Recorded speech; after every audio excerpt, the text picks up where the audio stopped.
Hi, welcome back to Crock-Pot Empire. I'm Kimberly Bishop, and welcome to my kitchen.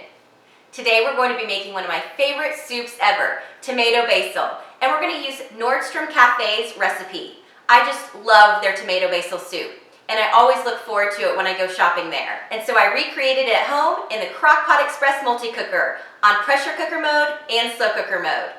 So come on and join me. Let's get cooking Nordstrom tomato basil soup.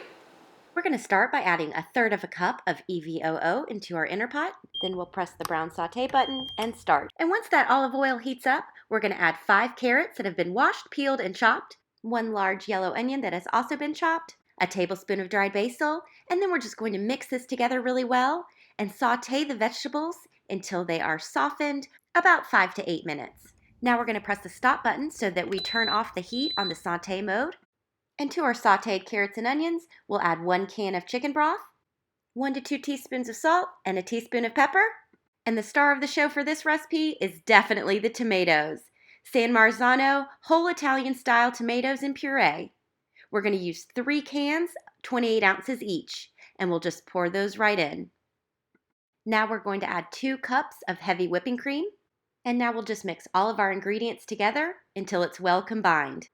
Place the lid on lock. Turn the valve to the sealing position, press the steam button, adjust the time to 5 minutes, and press start.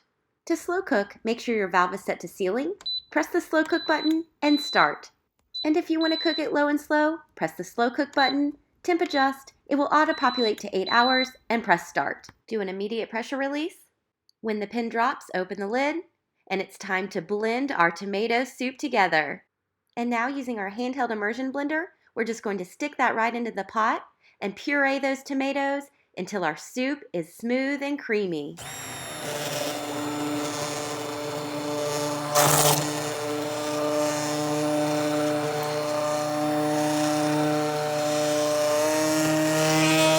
I still see some chunks and it looks to be a little bit too thick still. So we're just going to keep on blending until we reach that desired consistency that we're looking for. Really smooth, just like this. Add some extra heavy whipping cream as a garnish. Ladle into bowls.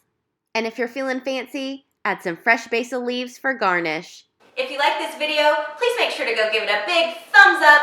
And don't forget to hit that subscribe button as well as that notification bell so that you never miss an episode on Crock-Pot Empire. And let's get social. Come find me on Instagram, Facebook, Twitter, and Pinterest, where I'm always posting my life, favorite products, and even more recipes. Thanks so much for watching. See you right back here next time on Crock-Pot Empire.